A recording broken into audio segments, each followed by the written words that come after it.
प्रणाम, मैं निशिकांत।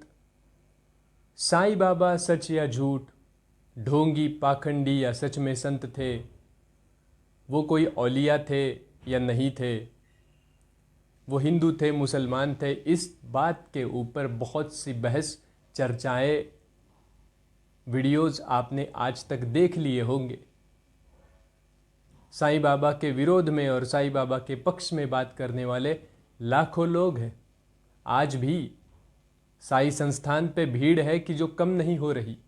भक्तों का तांता लगा ही रहता है, लेकिन उतने ही लोग हैं जो साईं बाबा का विरोध भी करते हैं। ये दोनों लोगों को ये नहीं पता कि साईं बाबा असल में चीज़ क्या है, और आज हम यही जानने की कोशिश करेंगे। पहली बात तो उन लोगों को मैं बता दूं जो लोग बोलते हैं कि साईं बाबा मुसलमान थे, हिंदू नहीं थे, या फिर हिंदू थे मुसलमान नहीं थे। कोई कहता है कि वो ब्राह्मण कुल में जन्मे थे, फिर बाद में वो आगे बढ़े तो वैसा उनका धर्म इस्लाम के थ्रू जाने लगा, उनकी विचारधारा वैसे होने लगी। कोई कहता है वो गुरुदेव दत्त के भक्त थे, कोई कहता है उनके अवतार थे, कोई उन्हें कहता है वो महान संत थे। मैं सबको ये बता दूं कि साईं बाबा एक इंसान थे। क्या आप ये मानते हो कि साईं बाबा एक इंसान थे?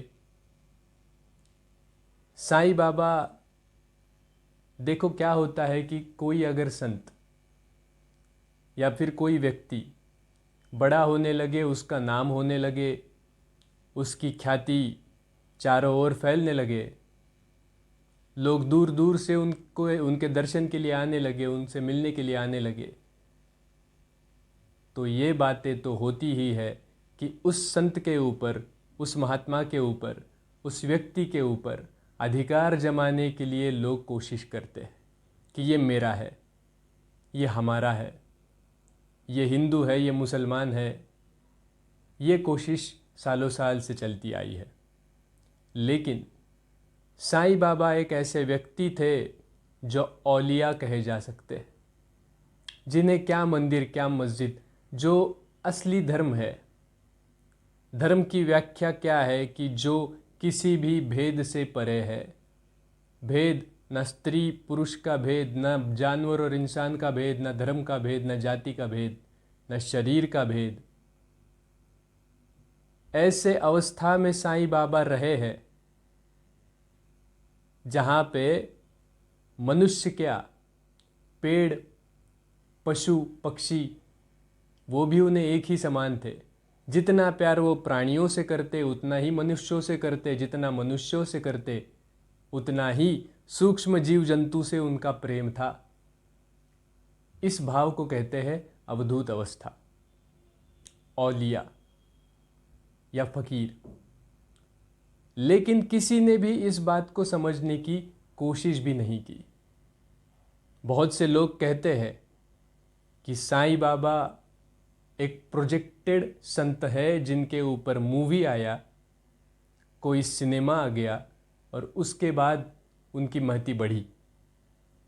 मैं उनको ये बता दूं कि अगर आप साईं बाबा के पुराने फ़ोटो देखेंगे, जब न मूवी थी, न कोई साईं बाबा के ऊपर कोई ग्रंथ लिखा था, न साईं बाबा के ऊपर कोई ऑटोबायोग्राफी लिखी गई थी, लेकिन तब भी साईं बाबा के पीछे सर पे उनके छत्र लिए कुछ लोग खड़े थे। वो आपको फ़ोटो में दिख जाएंगे। क्यों खड़े थे? वो पागल थे इसलिए खड़े थे? क्या उन्होंने तब कोई पिक्चर देखी थी और प्रभावित होकर साईं बाबा के पीछे आ गए? बिल्कुल भी नहीं। वैसे अगर देखा जाए तो मूवी तो कई सारे भगवानों पे आई है।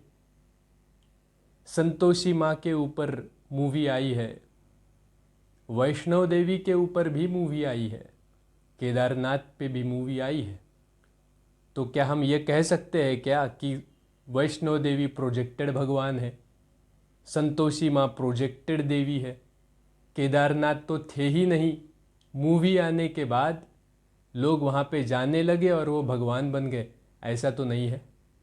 मूवी क्यों आया? किसी भी व्यक्ति के ऊपर कुछ सिनेमा बनाया जाता है, स्टोरी बनाई जाती है, लिखी जाती है, क्यों लिखी जाती है? अगर उस व्यक्ति में कुछ है ही नहीं, अगर साईं बाबा कोई संत रहते ही नहीं, तो क्यों उनके ऊपर कोई मूवी बनाता? साईं बाबा संत थे, उनकी महती थी, उन साईं बाबा के अनुभव लोगों को बड़े आते थे। बाबा के आशीर्वाद से लोगों के काम चल पड़ते थे। बाबा के यहाँ जाके लोगों को शांति महसूस होती थी, और इसी के वजह से कहीं ना कहीं जाके साईं बाबा का नाम किसी मूवी में आया है। इसका मतलब ये नहीं है कि मूवी के वजह से साईं बाबा है, साईं बाबा थे इसलिए मूवी बना, नहीं तो वो किसी और का भी नाम ले सकते थे। दूसरी बात आती है कि साईं बाबा मुसलमान थे या हिंदू थे। साईं बाबा न हिंदू थे, न मुसलमान थे, न किसी के भी नहीं थे। वो बस इंसान थे, और आज भी इंसान है। अब जो लोग साईं बाबा का विरोध करते हैं, उनका विरोध दरअसल साईं बाबा को नहीं, बल्कि साई संस्थान में आने वाले पैसों को है। मैंने किसी मुनि का भाषण सुना, वो उसमें बोल रहे थे कि शर्म आनी चाहिए, शर्म आनी चाहिए, तुम जैन होकर भी साई संस्थान में जाते हो, साईं बाबा के सामने झुकते हो, वहाँ पे इतना दान करते हो, क्या ज़रूरत? अगर कोई मुनि ऐसी बात कहे तो वो मुनि कहने के लायक नहीं है। समर्पण क्या भाव होता है, ये अगर मुनि नहीं समझ पाए तो कौन समझ पाएगा? लेकिन मुनि जो बोल रहे हैं उनका गुस्सा मैं समझ सकता हूँ, क्योंकि पैसा उनके पास नहीं आ रहा होगा। उनके समाज का पैसा किसी और मंदिर में जाए, ये तो बड़ी बुरी बात हो गई। मेरा समाज, मेरे हक का पैसा दूसरे किसी संत के नाम पर किसी मंदिर में, दूसरे संस्थान में जा कैसे सकता है? ये बात थोड़ी मुझे ठीक लगी कि चलो, ये बात मुझे थोड़ी ठीक लगी कि हो सकता है बेचारे का दिल दुखा होगा, उनको तकलीफ़ तो हुई होगी कि मेरे समाज का पैसा जो मेरे पास, मेरे मंदिर में, मेरे आश्रम में, मेरे मठ में आना चाहिए, वो साईं बाबा के नाम पे दूसरे संस्थान में क्यों जा रहा है? दिल दुखा होगा। जहाँ पर राजनीति आ जाती है, पैसा आ जाता है, संपत्ति धन आ जाता है, वहाँ बड़े बड़े लोग, संत मुनि ऋषि कहलाने वाले लोग भी बिगड़ जाते हैं। और वही हुआ। साईं बाबा को विरोध करने वालों का विरोध साईं बाबा को नहीं है, क्योंकि जब तक साईं संस्थान में इतना सारा पैसा नहीं था, तब तक साईं बाबा के बारे में कोई भी महंत, कोई भी सन्यासी, कोई भी मुनि बोलता ही नहीं था। क्यों बोलने लगा? क्योंकि पैसा आ गया, संस्थान बड़ा हो गया, संस्थान का पैसा दिखने लगा, और पैसा आने के बाद राजनीति आ गई और सबकी आंखें गड़ गई साई संस्थान के ऊपर। तो जहाँ पे राजनीति है वहाँ पे तो बाबा को तो चार बातें सुननी पड़ेगी। बाबा ठहरे थे फकीर। न बाबा ने कभी सोने का सिंहासन मांगा था, न बाबा ने कभी मांगा था कि मुझे रेशमी चादर चाहिए, न बाबा ने कभी बोला था मेरी मूर्ति बनाओ, मेरा मंदिर बनाओ, या फिर मेरे सामने करोड़ों का सोना चढ़ाओ। बाबा ने यह कभी नहीं बोला था, और इसीलिए वो संत थे।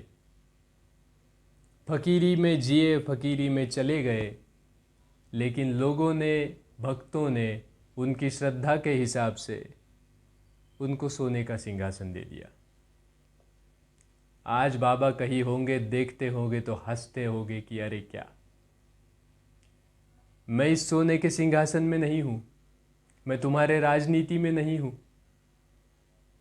मैं नहीं हूं कहीं तुम्हारे बहसबाजी में, मैं कहीं भी नहीं हूं, मैं तुम्हारे तू तू मैं नहीं हूं, मैं किसी गाने में नहीं हूं, मूवी में नहीं हूं, मैं किसी बढ़ावे में नहीं हूं, पैसे में मैं नहीं हूं, सत्ता में नहीं हूं, तो बाबा को कहाँ खोजा जाए। बाबा कहते हैं जया मनी जैसा भाव तया दिसे तैसा देव। तो अगर भक्तों ने सोने में भगवान देखा है तो भगत वही सोने के नीचे दब के एक दिन मर जाएंगे। भक्तों ने अगर पत्थर में भगवान देखा है तो वही पत्थर पे सर पटक लेंगे, एक दिन मर जाएंगे। भक्तों ने अगर सोने में भगवान देखा है तो एक दिन उन्हें वो भी पता चल जाएगा कि सोने में भगवान नहीं है, सोने के सिंहासन में, सोने के आभूषणों में भगवान नहीं है। भक्तों ने अगर पत्थर में भगवान देखा है तो उन्हें वो भी समझ में आ जाएगा कि इस मूर्ति में भगवान नहीं है, इस पत्थर में भगवान नहीं है, तो भगवान कहाँ है। साईं बाबा कहते हैं कि खुद के भीतर झांक के देखो, परमात्मा वही है, मैं वही हूँ। मुझे आवाज़ दो, मैं हाजिर हूँ। तुम बुलाओ, मैं चला आऊँगा। लेकिन कैसे बुलाओ? लोग बुलाते हैं हाथ में 1 किलो सोना लेके कि बाबा आओ, तो क्या लगता है साईं बाबा आ जाएंगे, मदद करेंगे? लोग हाथों में रुपया पैसा लेकर आ जाते हैं कि बाबा इतना दान दे रहे हैं, आओ हमारे कष्ट हर लो। क्या लगता है बाबा आएंगे? बाबा नहीं आएंगे। माल लूटने वाले लोग ज़रूर आएंगे, राजनीति करने वाले लोग ज़रूर आएंगे, नेता लोग ज़रूर आएंगे, बाबा नहीं आएंगे। तुम्हारे काम चल जाएंगे, तुम्हें प्रॉफिट हो जाएगा, मुनाफा हो जाएगा, तुम्हारी ज़िंदगी चल जाएगी, लेकिन बाबा नहीं मिलेंगे।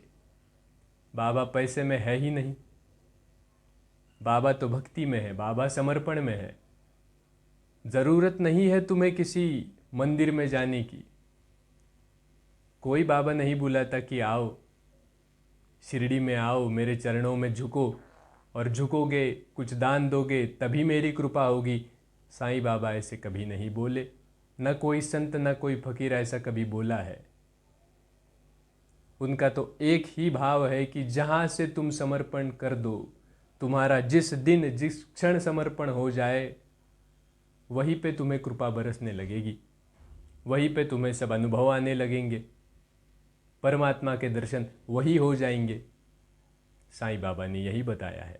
लेकिन ना ये भक्तों ने जाना, और विरोधी तो क्या खाक जाने। जो विरोध करते हैं उन्हें साईं बाबा, साईं संस्थान का पैसा दिखता है, जिसका साईं बाबा से कुछ संबंध नहीं है। सोने के सिंहासन से साईं बाबा का संबंध नहीं, साईं संस्थान के पैसों का साईं बाबा से कुछ संबंध नहीं।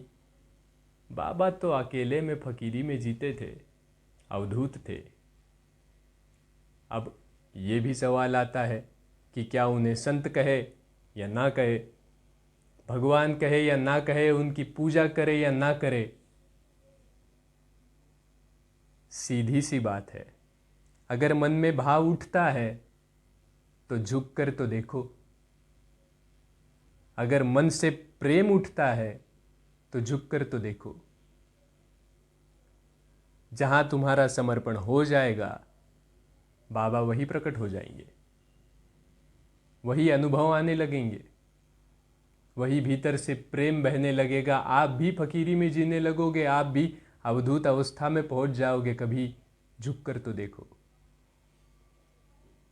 जो अहंकार में जीते हैं, उंगली करते हैं कि ये सच, ये झूठ, ये संत है, ये संत नहीं है, ये भगवान है, वो भगवान नहीं है। अगर उन्हें सच में भगवान का कुछ पता होता, भक्ति का कुछ पता होता, तो वो सबसे पहले किसी संत के सामने, किसी फकीर के सामने झुक कर देखते, समर्पण करके देखते, फिर हो जाते मौन। फिर भीतर से कोई जवाब नहीं आता, कुछ आवाज़ नहीं आता कि ये सच है या झूठ है या क्या है, कैसा है, कुछ नहीं आता। बस प्रेम बाहर निकलता है, बस आंसू बाहर निकलते हैं, और वही है भक्ति। साईं बाबा अनुभव करने की चीज़ है। साईं बाबा मंदिर में नहीं, हमारे मन में बसे हैं। ढूंढना चाहो, खोजना चाहो, तो प्रेम के सागर में डूब जाओ, ध्यान के सागर में डूब जाओ। हर पल करोड़ों संतों का अनुभव भीतर होने लगेगा। शंभो शंकर।